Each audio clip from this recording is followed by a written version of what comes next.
You're safe now. Get down! The gunshot exploded through the crystal chandeliers of the Sterling Industries charity gala. Daniel Crawford threw himself in front of 6-year-old Lucy Sterling, his janitor uniform stark against the sea of tuxedos and evening gowns. He felt the bullet tear through his shoulder as Lucy's terrified scream pierced his ears.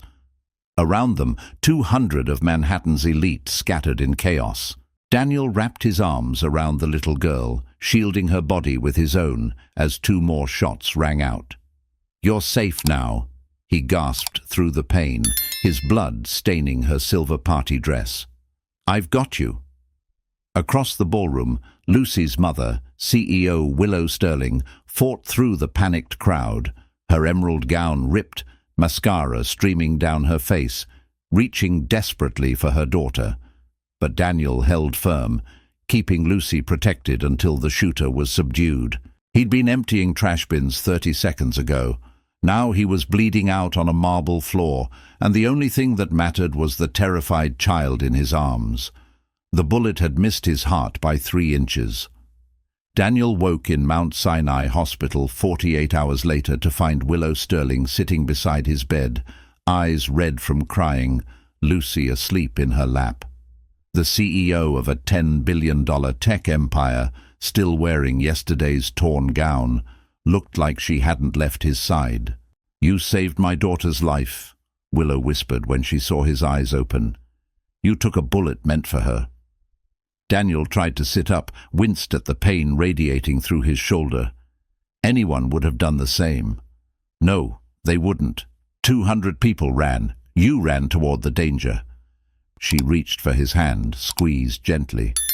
"The doctors said if you'd been 1 second slower, the bullet would have hit Lucy in the chest. You stepped in front of her without hesitating, without thinking about yourself." He looked at the little girl sleeping peacefully, her blonde hair spilled across her mother's lap. "Is she okay? Was she hurt?" "Physically, she's fine. Emotionally, she's traumatized. She keeps asking for you, for the man who saved me. She doesn't even know your name." "Daniel Crawford." Willow's eyes filled with fresh tears. "Daniel Crawford, my daughter is alive because of you. How do I ever repay that?" "You don't. I was just doing what was right. You're a janitor at Sterling Industries. You work the night shift. You have an 8-year-old daughter named Sophie who goes to PS 42. Your wife died 3 years ago from cancer. You're working 3 jobs to pay off medical debt. You volunteer at a homeless shelter on weekends, and you just threw yourself in front of a bullet for a child you'd never met." Daniel stared at her. "How do you know all that?" "Because I had my head of security run a complete background check, because I needed to understand what kind of man risks his life for a stranger, because I'm trying to comprehend how someone I've walked past 1,000 times, someone I never saw, turned out to be the bravest person I've ever known." The weight of her words sat heavy between them. Lucy stirred, opened her eyes, saw Daniel awake. She scrambled off her mother's lap and climbed onto his hospital bed, careful of his bandaged shoulder. "You saved me," Lucy said softly, her blue eyes solemn. "The bad man had a gun. You stood in front of me. I saw the blood. I thought you were going to die." Daniel's throat tightened. "I'm okay, sweetheart. The doctors fixed me up. Mommy says you're a hero. She says heroes are people who help others even when it's scary. Were you scared?" "Yeah, I was terrified." "But you did it anyway?" "That's what heroes do. They do the right thing even when they're afraid." Lucy hugged him carefully, her small arms around his neck. "Thank you for saving me. I don't want to be dead." Willow covered her mouth, trying to muffle a sob. Daniel held the little girl, his own eyes burning. He thought about Sophie, about how he'd feel if someone saved her life, about the debt that couldn't be measured in money. A detective arrived an hour later, asking questions. The shooter was Marcus Brennan, a former Sterling Industries executive who'd been fired 6 months ago for embezzlement. He'd blamed Willow for ruining his life, destroying his reputation. He'd planned to kill her at the gala, to make her pay. But when he entered with a gun, Lucy had been standing in his line of fire, and he'd decided to hurt Willow in the worst possible way, by killing her daughter first. Mr. Crawford's intervention saved multiple lives, the detective said. Brennan was heavily armed. If he'd succeeded in his first target, he would have continued shooting. Your security footage shows at least 15 people would have been in his direct line of fire. After the detective left, Willow sat beside Daniel's bed in silence for a long time. Lucy had fallen back asleep, curled up in a chair, exhausted from trauma and relief. "I want to offer you a job," Willow said finally. "Head of corporate security, 6-figure salary, full benefits, college fund for Sophie. Not charity, not payment, but because you have the instincts, the courage, and the character we need." Daniel shook his head. "I appreciate the offer, but I'm not qualified. I was a Marine, yeah, but that was 15 years ago. I've been mopping floors and fixing leaky toilets for the past 5 years. I don't have the credentials for executive security." "You have the only credential that matters. You ran toward danger to protect a child. That's the person I want leading our security team. Credentials can be learned, character can't."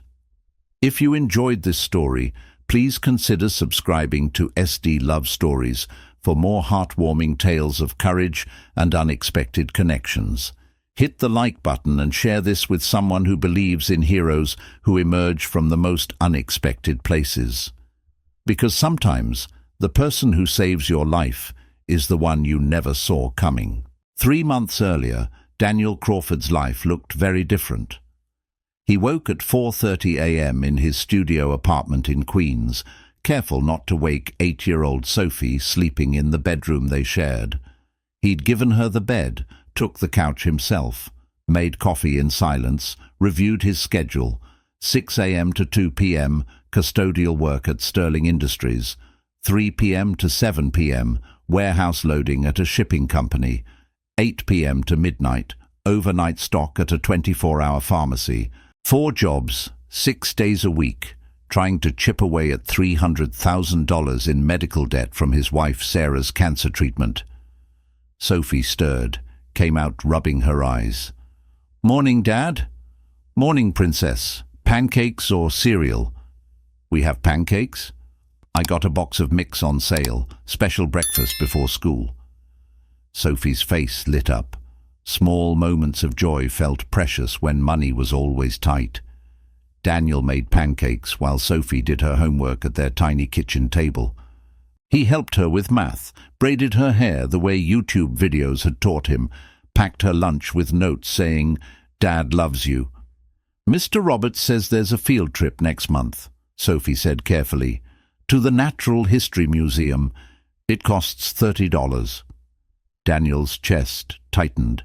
$30, a fortune and a pittance at the same time. "I'll make it work, sweetheart. You're going on that field trip." "If it's too much, you're going." He knelt in front of her. "You don't worry about money, okay? That's my job. Your job is being 8 years old and learning about dinosaurs." Sophie hugged him. "I miss Mom." "Me too, baby. Every single day."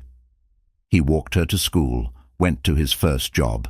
Sterling Industries occupied a 50-story glass tower in Midtown Manhattan. Daniel had worked there for 2 years, part of the invisible workforce that kept the building running.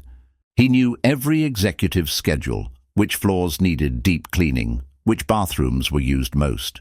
He was good at his job, took pride in his work, even though most people looked through him like he didn't exist, including Willow Sterling. He'd seen her dozens of times.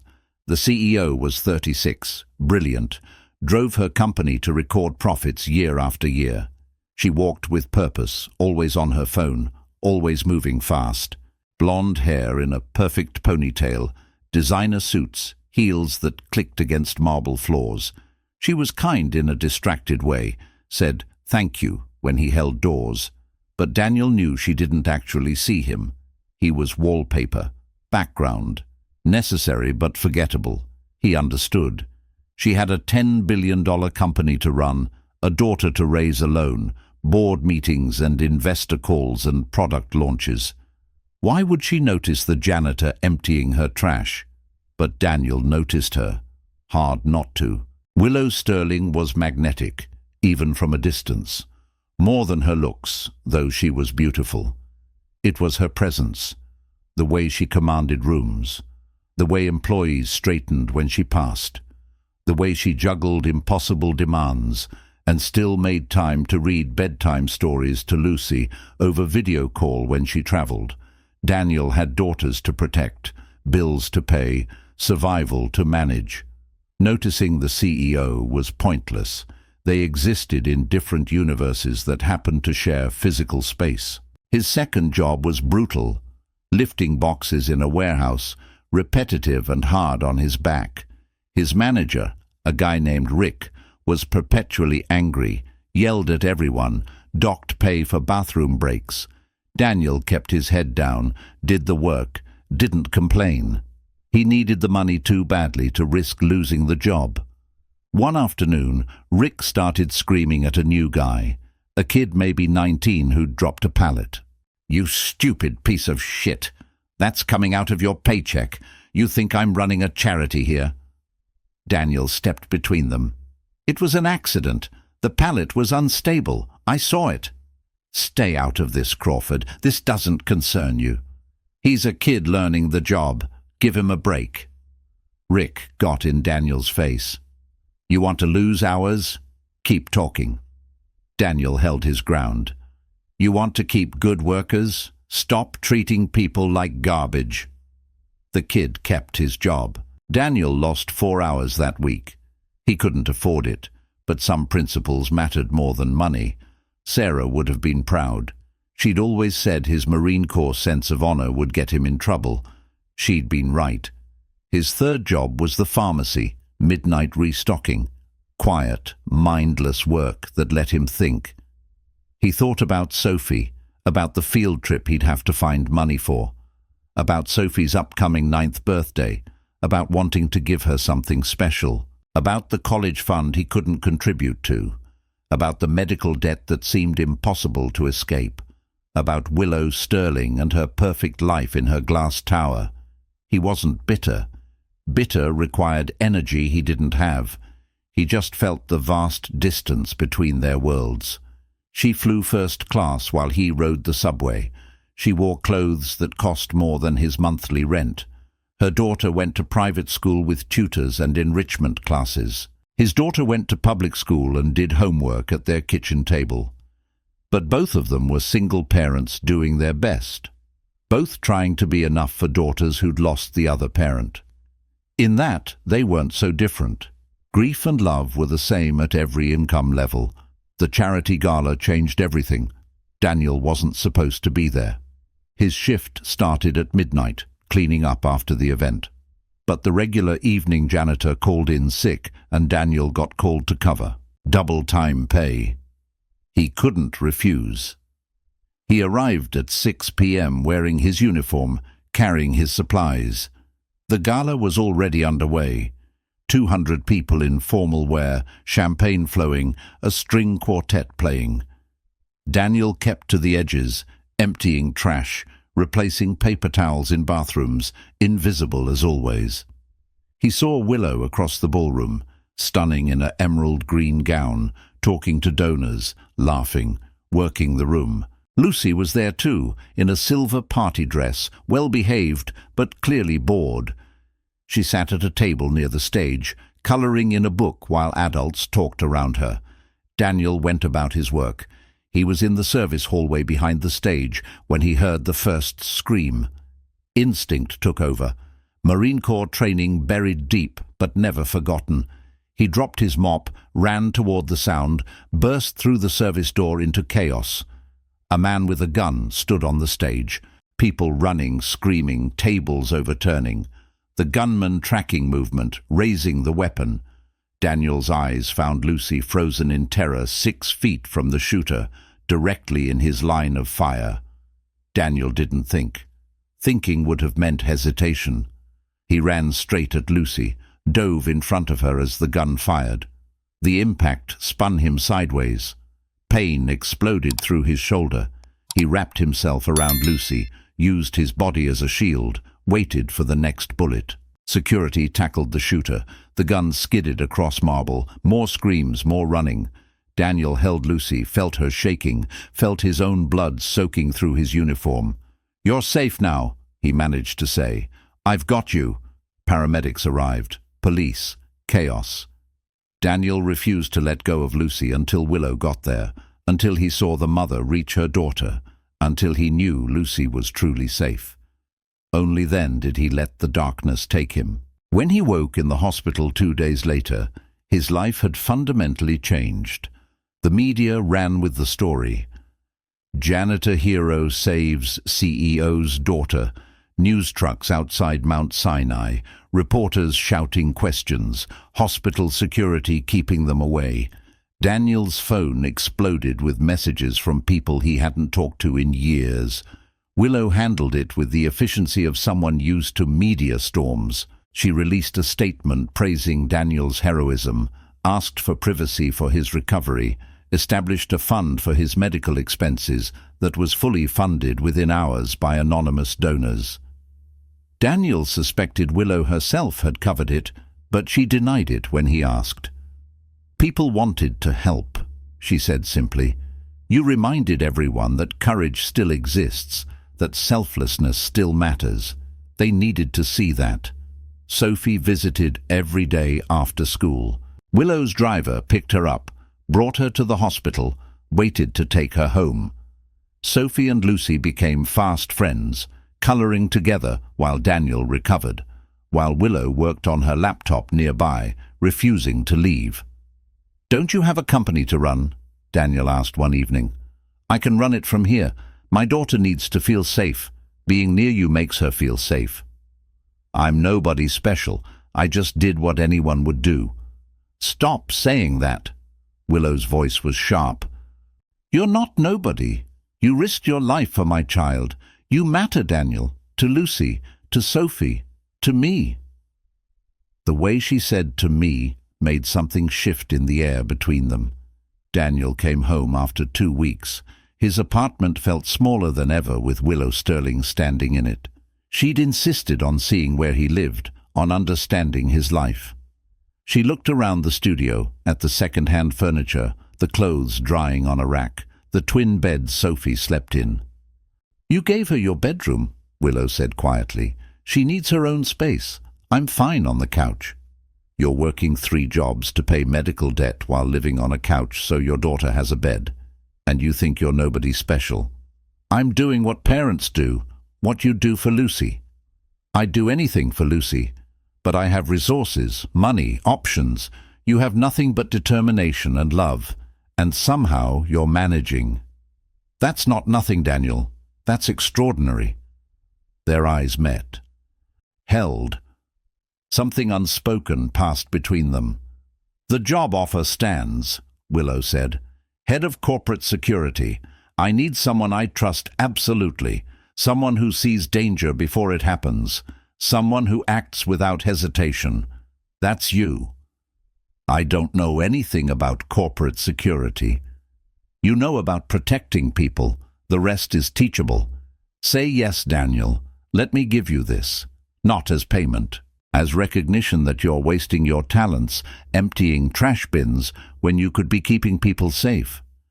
Daniel thought about Sophie, about the field trip money, about the medical debt, about pride and practicality. "What's the salary?" 150,000 base, plus benefits, plus performance bonuses. Full health coverage for you and Sophie, pension, college fund contribution. Daniel's knees almost buckled. More money than he'd made in 3 years combined. That's too much. That's market rate for executive security directors. You'll earn every penny. The board approved it unanimously. They watched the security footage, Daniel. They saw you run into gunfire. They want you on our team. When would I start? After you're cleared by doctors. 6 weeks, maybe. We'll pay full salary during recovery. Sophie's private school tuition is also covered. Lucy wants her in the same school. They're inseparable. Willow, I can't accept charity. It's not charity. It's two little girls who survived trauma together and found comfort in each other. It's practicality. They can carpool, have play dates, support each other. Don't let pride get in the way of what's good for Sophie. She was right. Daniel knew it. Okay, yes, I accept the position.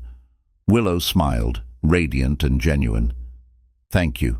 You have no idea how much safer I'll feel with you there. Over the next 6 weeks, as Daniel healed, his relationship with Willow evolved. She visited often, always with Lucy, but the visits stretched longer. They talked about everything. His military service, her business challenges, his struggles as a single dad, her guilt about working too much, his wife Sarah's death, her husband Marcus's death 5 years ago in a car accident. Sometimes I feel like I'm failing Lucy, Willow admitted one evening. They were on Daniel's fire escape, watching the Queen's sunset while the girls played inside. I'm always working, always stressed. I miss bedtimes and school plays. I'm giving her money and opportunities, but am I giving her what she actually needs? A present parent? You're doing your best, Daniel said. That's all any of us can do. Lucy knows you love her. That's what matters. You make it look easy. Sophie's so grounded, so happy. You're with her every morning, every night. You're there. Because I don't have a $10 billion company to run. It's not the same, Willow. You're comparing apples and aircraft carriers. She laughed, then sobered. I envy you sometimes. The simplicity of your life. Wake up, take care of Sophie, work, come home, repeat. No board meetings or hostile takeovers or product launches. Just being a dad. Simple doesn't mean easy. I've worked 3 jobs for 3 years. I haven't had a day off in 18 months. I eat ramen so Sophie can have real meals. Simple is just a different kind of hard. Willow reached for his hand. The gesture felt natural, like they'd been doing it for years. I don't know how you do it. The strength it takes. Same way you do, one day at a time, loving your kid more than you hate the struggle. They sat in comfortable silence, hands intertwined, watching the city lights come on. Something was building between them, something neither of them had expected or looked for, something that felt inevitable and terrifying in equal measure. Daniel started work 8 weeks after the shooting. His shoulder still ached, but he was cleared for duty. Willow gave him a corner office on the executive floor, a security team of 12, a budget that made him dizzy. He dove into the work, discovering he was good at it. His military training translated perfectly. He identified vulnerabilities, updated protocols, ran drills, built relationships with local law enforcement. His first day was surreal, walking into Sterling Industries as an executive instead of custodial staff. Wearing a suit, Willow had insisted on buying him, taking the executive elevator to the 45th floor instead of the service elevator to the basement. His nameplate on the door, Daniel Crawford, Director of Corporate Security. His team was skeptical at first. 12 security professionals, most with law enforcement or military backgrounds, suddenly reporting to the janitor-turned-hero. They'd heard the story, seen the footage, but competence and courage weren't the same thing. Daniel addressed it head-on in their first meeting. I know what you're thinking. Who is this guy? He mopped floors 3 months ago, now he's our boss? Is this a publicity stunt? His team shifted uncomfortably. Daniel continued, I get it. I'd think the same thing. So let me be clear. I'm not here because I'm a hero. I'm here because I see threats others miss.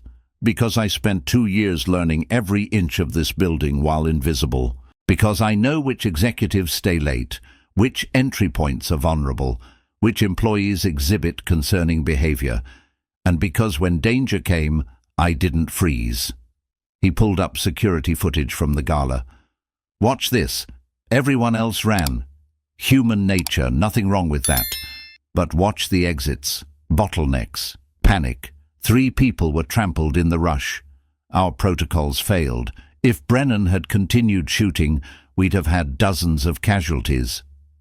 The team watched soberly. Daniel highlighted the failures. Inadequate screening at entry. No armed guards in the ballroom. Emergency exits blocked by catering equipment. Communication breakdown between building security and event security. "I'm not here to place blame," Daniel said.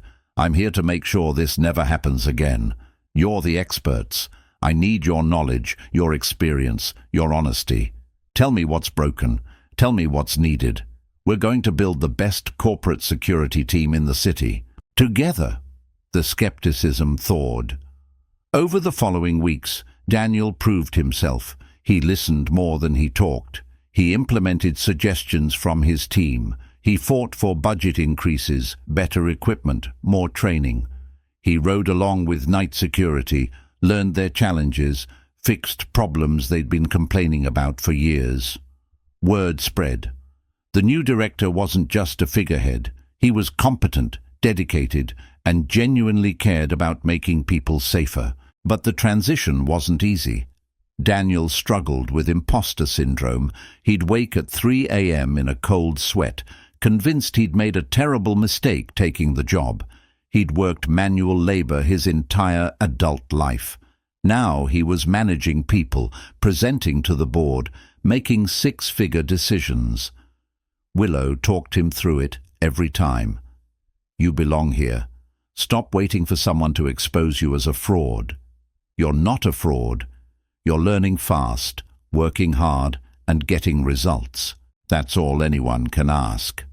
But I don't have the credentials. No college degree, no certification, nothing that qualifies me for this position on paper. You have something better, real-world experience, Marine combat training, 2 years observing this building while invisible, and instincts that saved lives. Credentials are nice. Results matter more." His relationship with the former custodial staff was complicated. His old co-workers were thrilled for him, proud one of their own had made it out. But there was also resentment. Why him? Why not others who'd worked there longer, worked harder, deserved recognition too? Daniel made a point of visiting the custodial break room weekly, sitting with his old crew, listening to their concerns. He used his new position to improve their working conditions. Better equipment, more reasonable schedules, wage increases, respect from other departments. He couldn't change the system entirely, but he could make their lives less hard. "You didn't forget us," his old supervisor Manuel said one afternoon. "Lots of guys. They move up. They forget where they came from. Not you. You're still the same Daniel, just with a better office." "I'll never forget," Daniel said.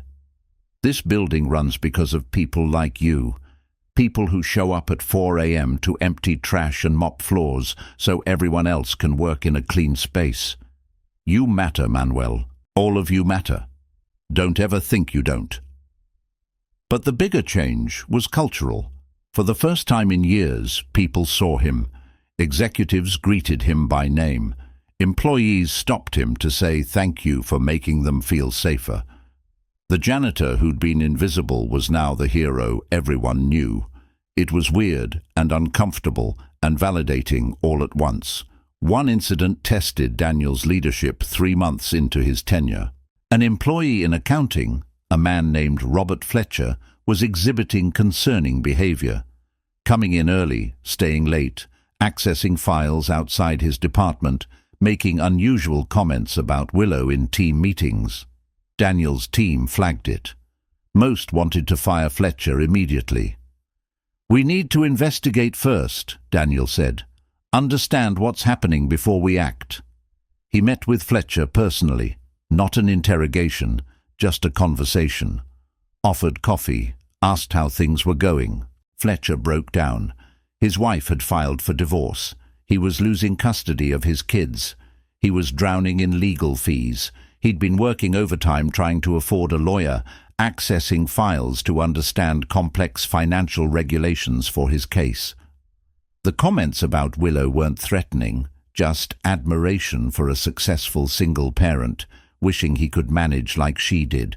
Daniel got Fletcher connected with employee assistance, helped him find affordable legal aid, adjusted his schedule so he could attend custody hearings. No termination, just help. "You took a risk," Willow said when she heard. "What if you were wrong? What if he was a real threat? Then we would have caught it. We were monitoring him. But I saw a man in crisis, not a man planning violence. There's a difference. I spent 3 years in crisis after Sarah died. If someone had offered help instead of judgment, maybe those years would have been less hard. You're not just protecting people from external threats. You're creating a culture where people feel supported before they reach crisis. That's remarkable, Daniel. That's what security should be. Prevention, not just reaction." The media attention faded after a few months. Life settled into a new rhythm. Sophie thrived at her new school, made friends, stopped worrying about money because Daniel stopped worrying about money. They moved to a 2-bedroom apartment in a better neighborhood. Sophie got her own room, her own bed, her own space. "Dad, this is amazing," Sophie said, spinning in circles in her new bedroom. "I can't believe this is ours." "You deserve it, Princess. You've been so patient with how hard things were." "Were you scared when the bad man had the gun?" "Terrified. But you saved Lucy anyway. That's so brave." "Being brave doesn't mean not being scared. It means doing the right thing even when you're scared. Remember that, Sophie. Courage isn't about being fearless. It's about acting despite fear." "Is Miss Willow your girlfriend?" The question caught Daniel off guard. "What? No. Why would you ask that?" "Because you look at her the way Mom said you used to look at her, like she's the most important person in the world." Daniel's throat tightened. "Miss Willow and I are friends. She's my boss. Mom told me before she died that she wanted you to be happy again, that she didn't want you to be alone forever. I think she'd like Miss Willow. I think she'd want you to look at someone that way again." Daniel pulled Sophie into a hug, fighting tears. "Your mom was pretty smart, huh? The smartest, so maybe listen to her about being happy, out of the mouths of 8-year-olds. You deserve it, Princess. You've been so patient with how hard things were. Were you scared when the bad man had the gun? Terrified. But you saved Lucy anyway. That's so brave.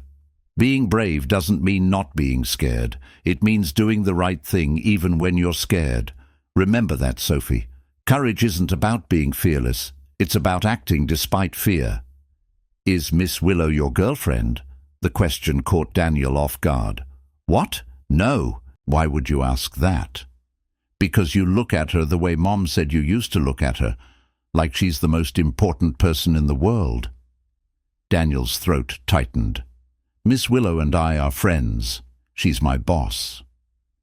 Mom told me before she died that she wanted you to be happy again, that she didn't want you to be alone forever.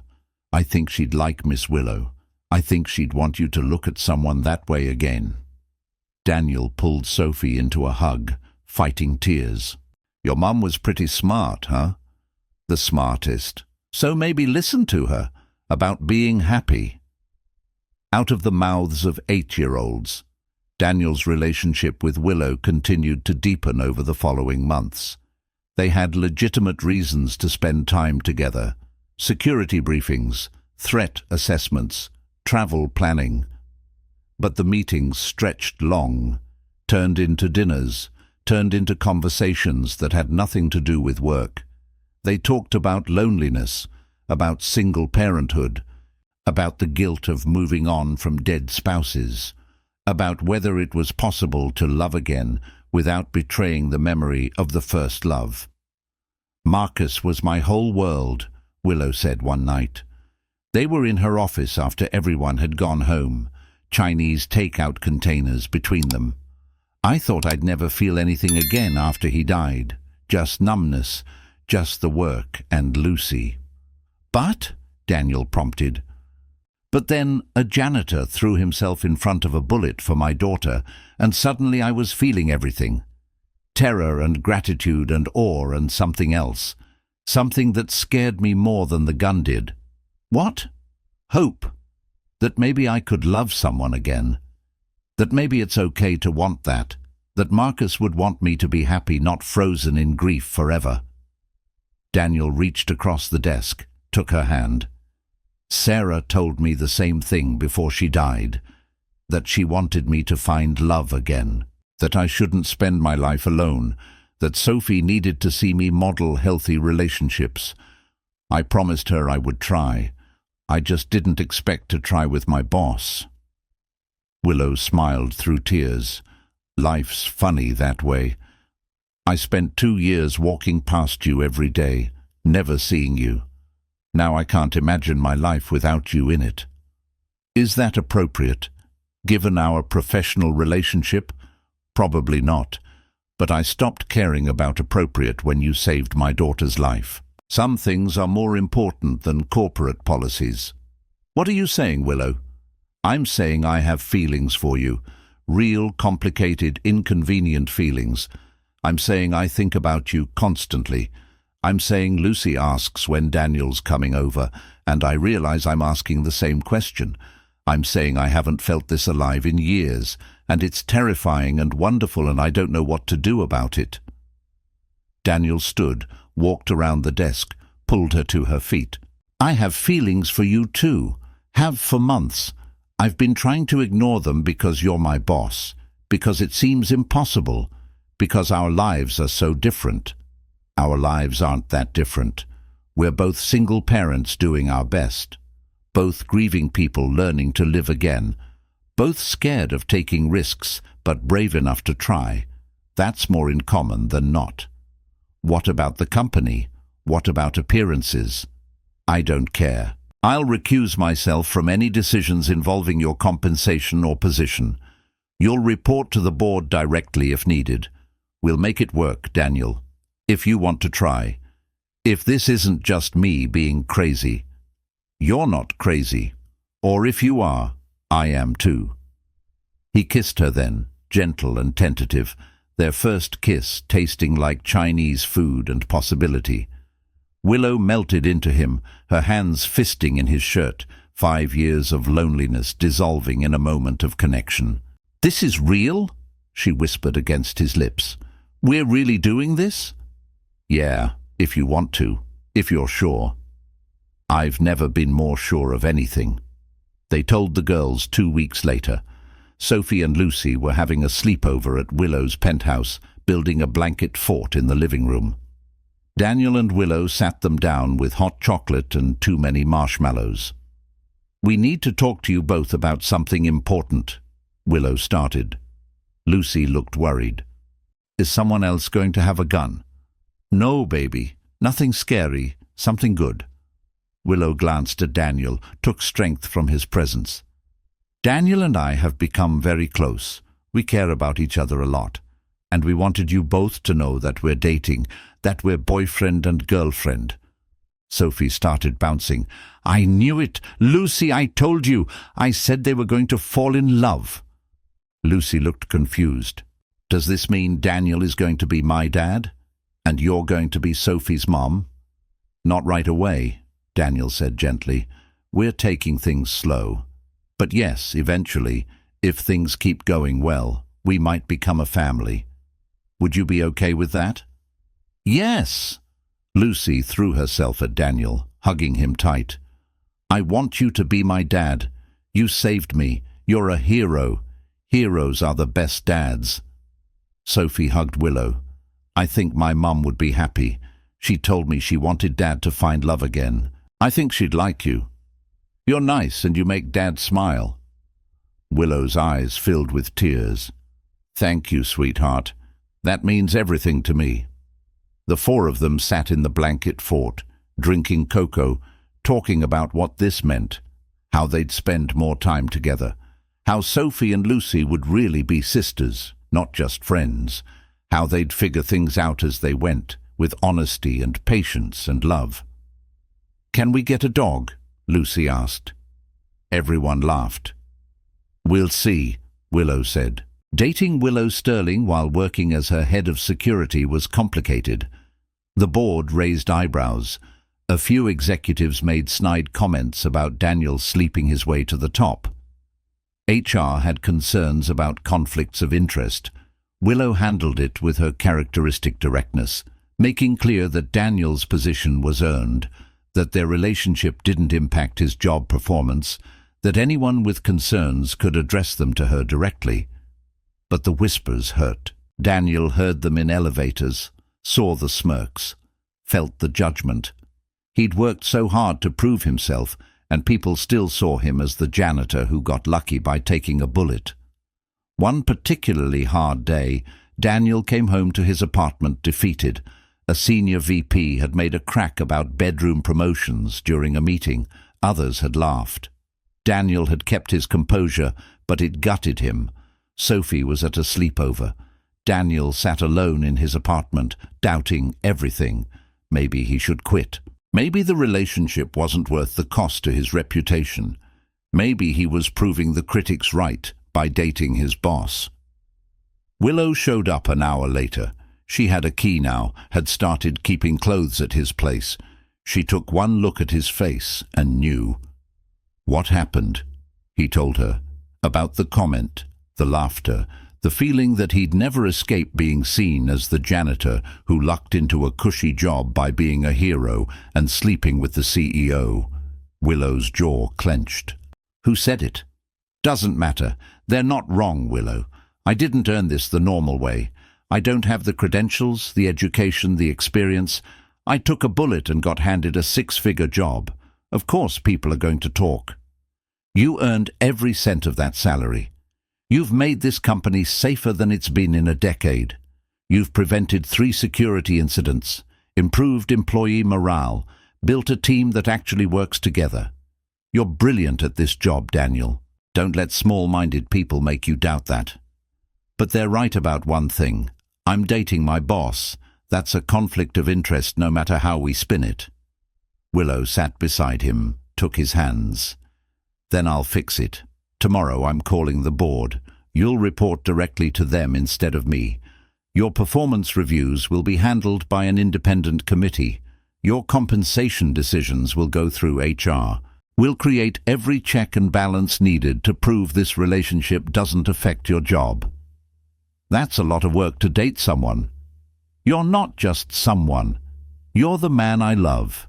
Yes, I said love. I love you, Daniel Crawford. I love your integrity, your courage, your heart. I love how you treat Lucy like your own daughter. I love how you've never once asked me for money or favors.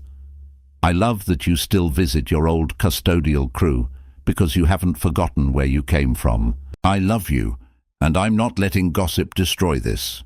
Daniel's eyes filled with tears. I love you too. God help me, I love you so much it scares me. Then stop letting fear win. We faced a gunman and survived. We can face corporate gossip. She was right. They implemented every safeguard, created clear separation between their personal and professional lives. Daniel reported to a board committee instead of Willow.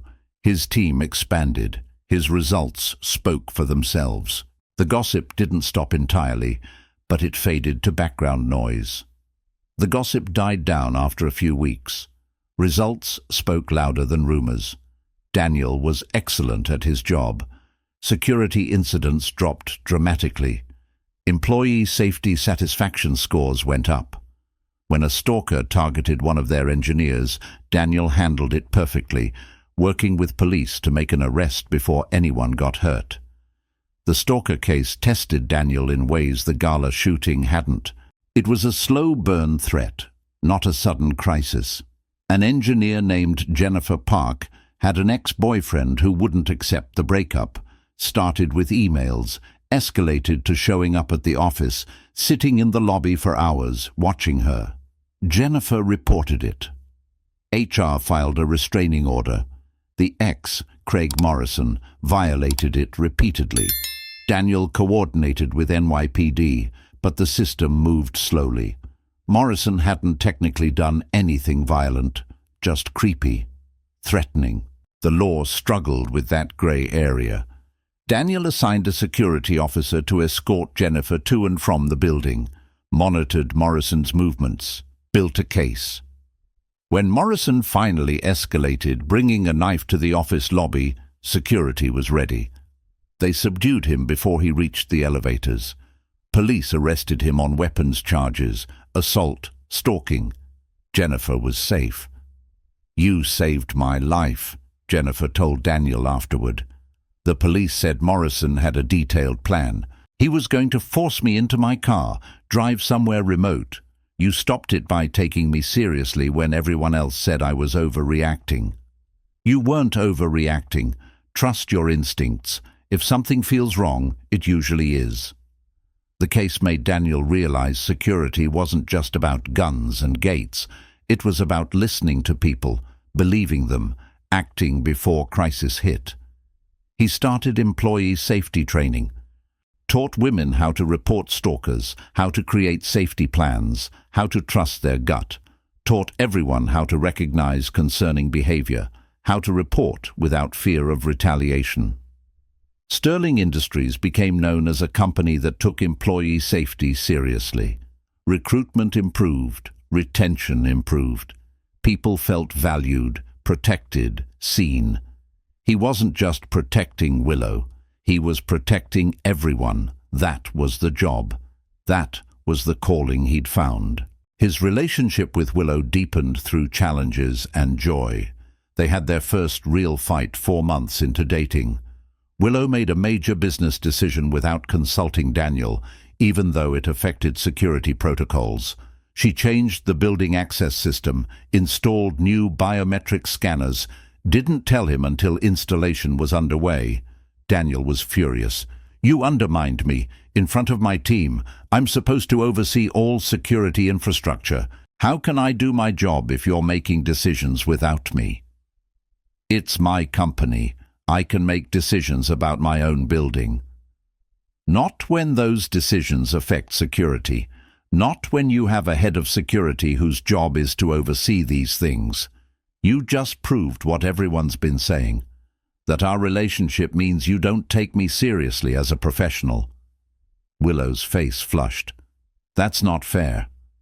"It's exactly fair. Would you have done this to any other director? Made major changes without consulting them?" She was silent. They both knew the answer. "I'm sorry," Willow said finally. "You're right. I wouldn't have. I guess I'm still adjusting to you being in that role, to seeing you as my head of security instead of the janitor, the guy you're dating. Which is it, Willow? Am I your employee or your boyfriend? Because I can't be both if you're not going to respect both roles. You're both, and I need to do better at separating them. I'll reverse the installation. We'll meet with the vendor together, make the decision as partners. I don't want you to reverse it just to placate me. I want you to respect my professional judgment. If the system is good, we keep it. If it's not, we don't, based on security needs, not relationship dynamics." They worked it out, reviewed the system together. Daniel had concerns about the biometric database security. They addressed them.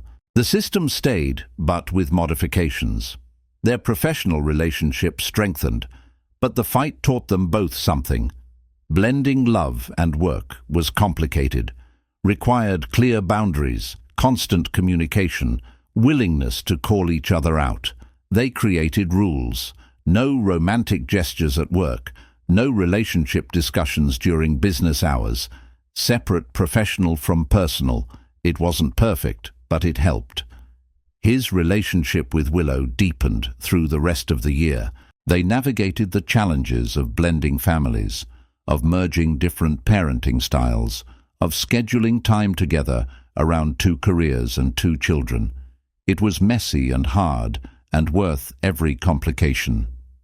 Willow surprised him by being remarkably down-to-earth, despite her wealth. She didn't flaunt money or expect Daniel to change who he was. She loved that he still made pancakes from box mix, that he wore his Marines t-shirt around her penthouse, that he taught Lucy to throw a baseball in Central Park. Daniel surprised himself by accepting help without resentment. Willow bought clothes for Sophie without asking. She paid for a family vacation to Disney without blinking. She insisted on covering costs Daniel couldn't afford. He learned to let her, to see it not as charity but as partnership, as someone who could help choosing to help. But it wasn't always easy. One afternoon, Sophie came home from school upset. The other kids were talking about how Lucy's mom is a billionaire. They said we're only rich now because you're dating her, that we're using her for money. Daniel's jaw clenched. Kids could be cruel. What did you say? I said Dad works really hard at his job, that he's the head of security, that he earned his position. But they just laughed and said Miss Willow only hired you because you saved Lucy, that it's nepotism. Do you know what that word means? Favoritism to family or friends. I looked it up. Daniel sat beside Sophie on her bed. Listen to me carefully. I took a job I earned. Miss Willow offered it because I had skills the company needed. Yes, saving Lucy opened that door, but I've kept the job because I'm good at it. The security team respects me. The board trusts me. I've stopped multiple threats and made thousands of employees safer. That's not nepotism. That's merit. But we do have more money now because of her. We have more money because I have a better job. If Miss Willow and I broke up tomorrow, I'd still have that job, that salary, those opportunities. Our financial situation changed because I changed careers, not because I'm dating someone wealthy.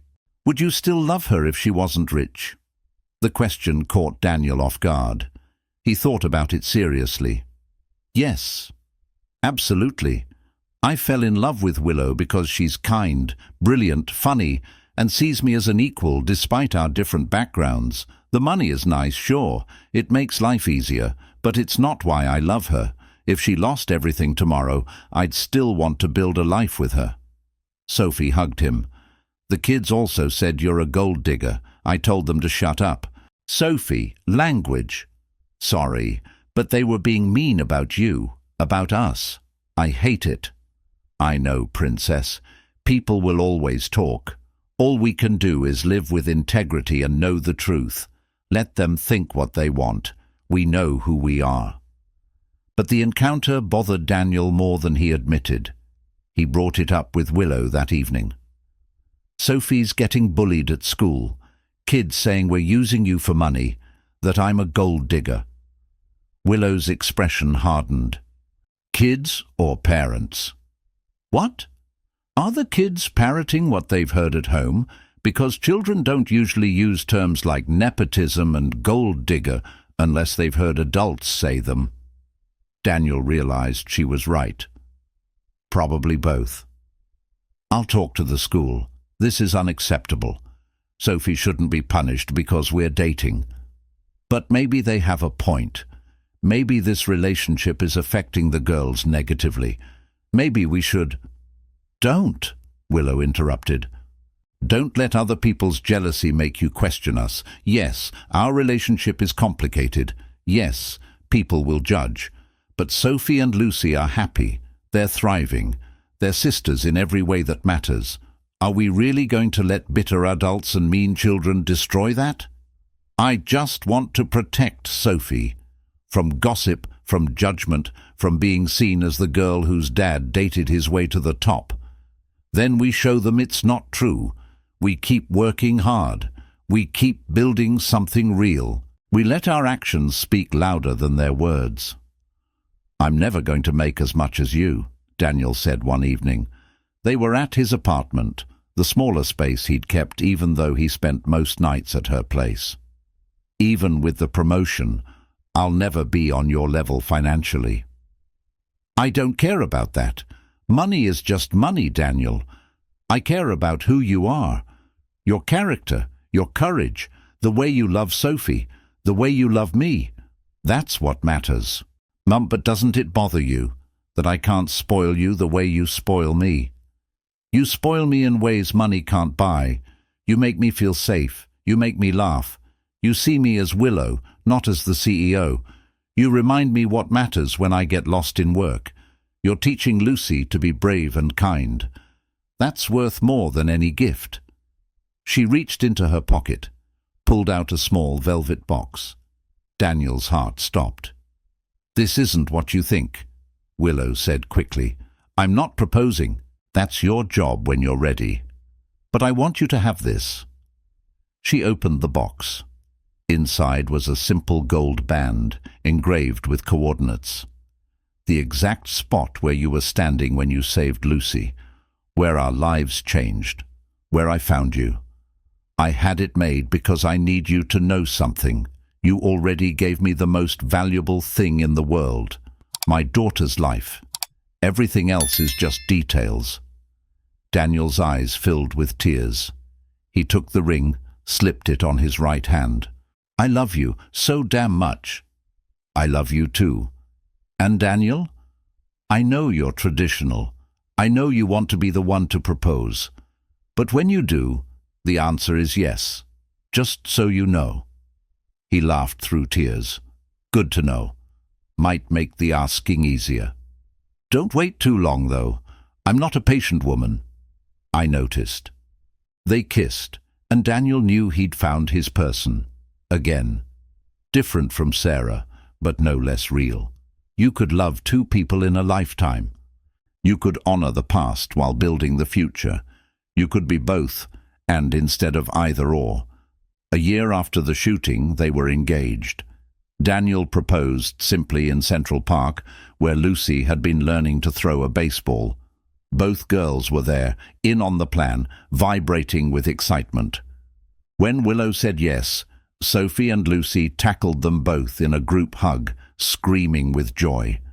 They married 6 months later in a small ceremony, just family and close friends. Daniel's Marine buddies, Willow's sister, key employees. Sophie was maid of honor. Lucy was flower girl. They exchanged vows on the Sterling Industries rooftop garden. The city spread out around them, promising to love each other through everything life brought. I was lost until I met you, Willow said, voice thick with emotion. I was surviving but not living. You reminded me how to be alive, how to feel, how to hope. You saved my daughter and somehow saved me too. I promise to love you fiercely, to stand beside you, to build a life with you that honors both what we've lost and what we've found. Daniel's hands shook as he spoke his vows. I was invisible until you saw me. I was working myself to death to pay for the past instead of building the future. You gave me purpose beyond survival. You gave me love I thought I'd never feel again.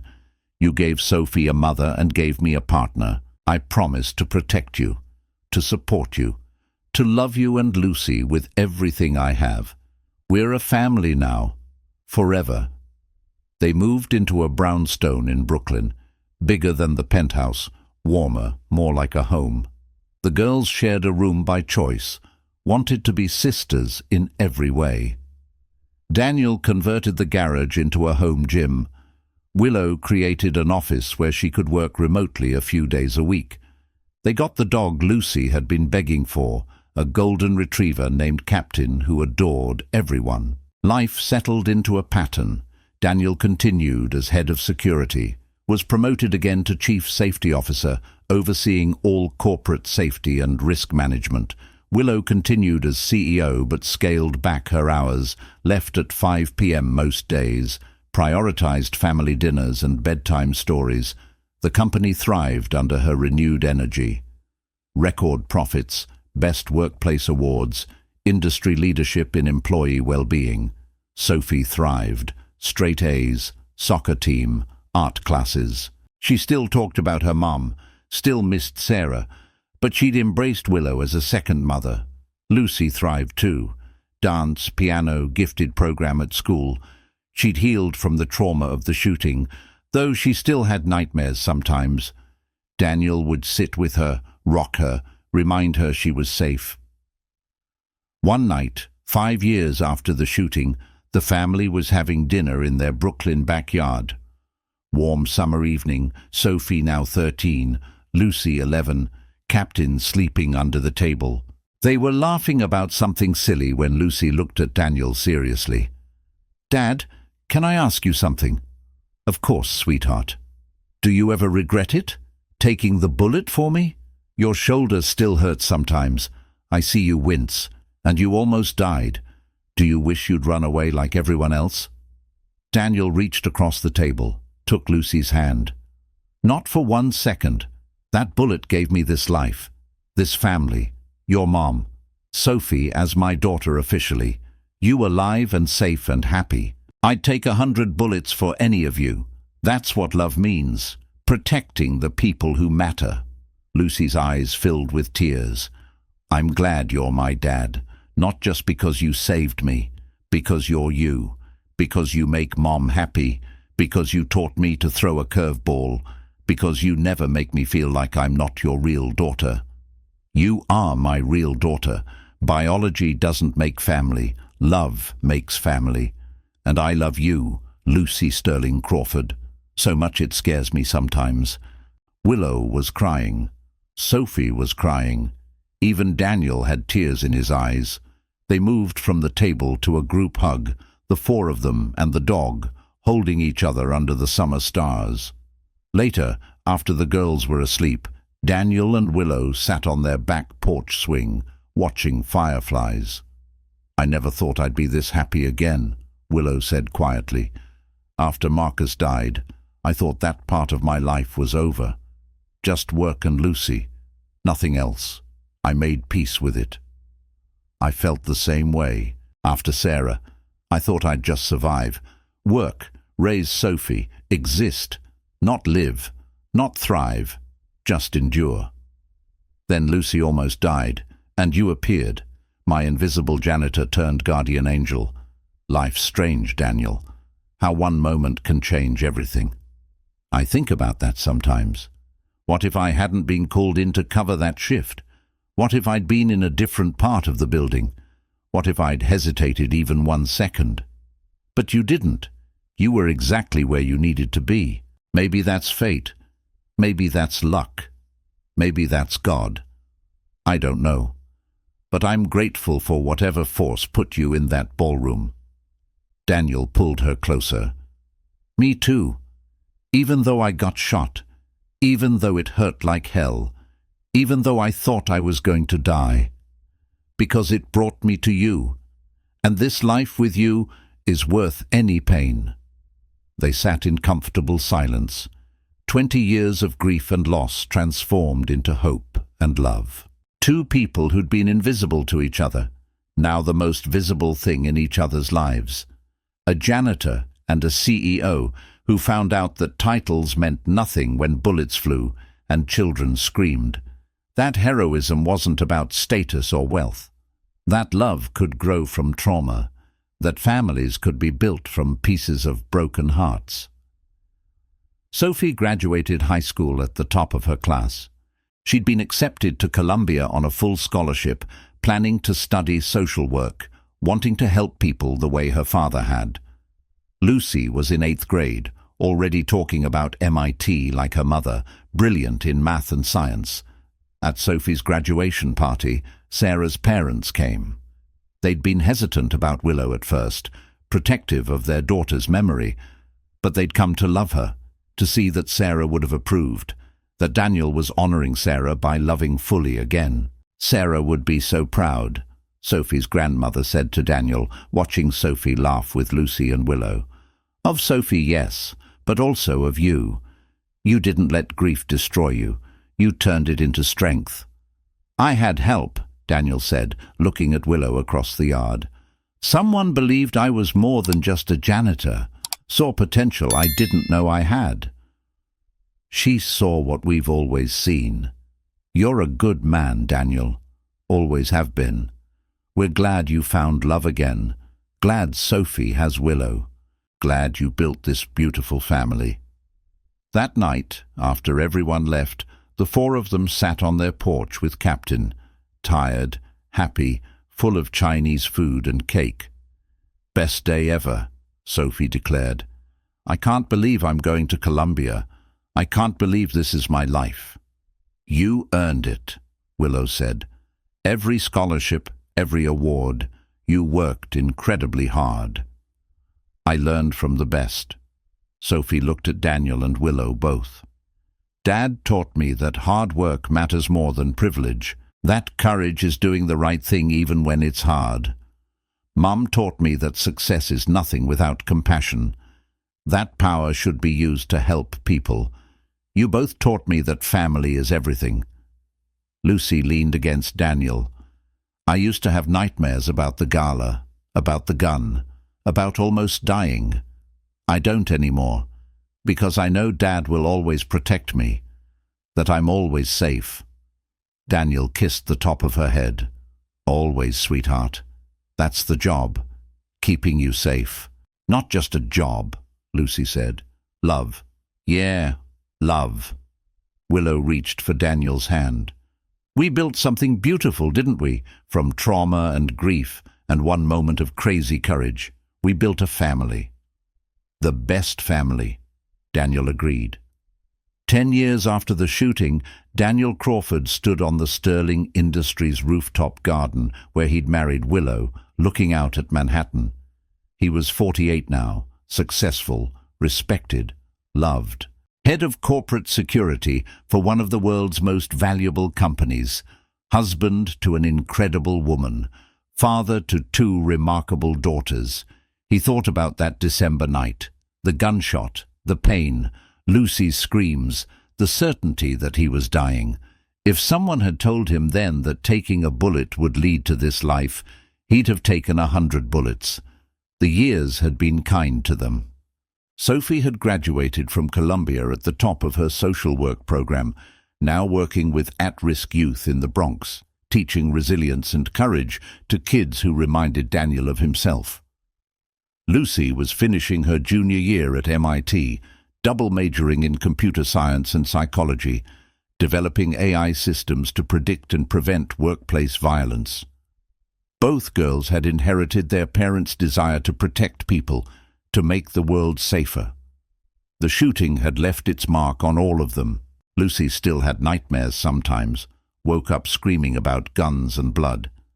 Daniel would sit with her, like he had when she was 6, reminding her she was safe. Sophie had developed anxiety, saw a therapist weekly, worked through her fear of losing another parent. They'd all been changed by that night, scarred but not broken. The annual gala tradition had changed too. Sterling Industries still held the charity event, but with vastly different security. Metal detectors, armed guards, strict protocols. Daniel had made sure nothing like Brennan could happen again. The company also started a foundation in Marcus Brennan's name, ironically providing mental health support for terminated employees, job placement assistance, counseling for those struggling with career loss, turning tragedy into help for others. "We could have let that night destroy us," Willow had said when announcing the foundation. "Instead, we chose to let it transform us." Marcus Brennan was a man in pain who made a terrible choice. We can't undo what he did, but we can help others before they reach that point of desperation. That's how we honor the people he hurt, by preventing future tragedies. The foundation had helped thousands.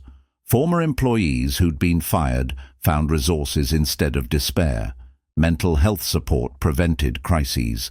Job placement programs gave people hope. It was Daniel's idea, actually. Willow had been skeptical, didn't want to memorialize someone who'd tried to kill their daughter, but Daniel had convinced her. Brennan wasn't born a shooter. He was made one by circumstances and lack of support. If we truly want to prevent violence, we have to address root causes, desperation, mental illness, lack of resources. That's how we really keep people safe. Willow joined him on the rooftop, wrapped her arms around him from behind. "What are you thinking about?" "Everything. How far we've come. How one night changed everything. Do you ever wonder what Marcus Brennan was thinking? Why he did it? Pain makes people crazy. He lost everything and wanted someone to blame. I feel sorry for him, actually. He threw away his life for revenge that wouldn't have fixed anything. He died in prison 5 years ago, alone and forgotten. What a waste. You saved so many people that night. The detective said Brennan had enough ammunition for a massacre. You stopped it by protecting Lucy, by being brave when everyone else ran. I wasn't brave. I was terrified. I just couldn't let a child die. That's what makes it brave. Acting despite fear. You taught our daughters that. Sophie works with at-risk kids now, teaching them courage. Lucy's developing trauma response technology. They're both making the world better because they learned from you. Daniel turned in her arms. They learned from both of us. You taught them that power should serve others, that wealth is a responsibility, not just a privilege, that success means nothing if you're not helping people. You're an incredible mother, Willow. We're a good team, always have been. The best team. They stood together as the sun set, two people who'd found each other in trauma and built joy from ashes. The janitor and the CEO, the hero and the woman he saved. The blended family that proved love could multiply, not divide. The second chance that became a first choice. Do you ever regret it? Willow asked softly. Taking that bullet? Your shoulder still hurts. You can't throw a baseball like you used to. You have nightmares where you're back in that ballroom. Not for 1 second, Daniel said firmly. That bullet gave me this life. You, Lucy, Sophie as my daughter officially, a career that matters, a family that's everything. I'd do it again in a heartbeat. I'd do it 1,000 times. I love you, Daniel Crawford, my hero, my husband, my home. I love you too, Willow Crawford, my miracle, my partner, my forever. That's what makes it brave. Acting despite fear. You taught our daughters that. Sophie works with at-risk kids now, teaching them courage. Lucy's developing trauma response technology. They're both making the world better because they learned from you. Daniel turned in her arms, looked at his wife. Still beautiful, still brilliant, still his best friend. I love you, Willow Sterling Crawford. I love you too, Daniel Crawford. My hero, my husband, my home. They kissed as the sun set over Manhattan, two people who'd found each other in the worst moment and built the best life. Proof that sometimes the person who saves you is the one you never saw, that invisible people can be heroes, that janitors can become heads of security, that CEOs can fall in love with former Marines, that children can survive trauma and thrive, that broken families can become whole, that courage and love can change everything.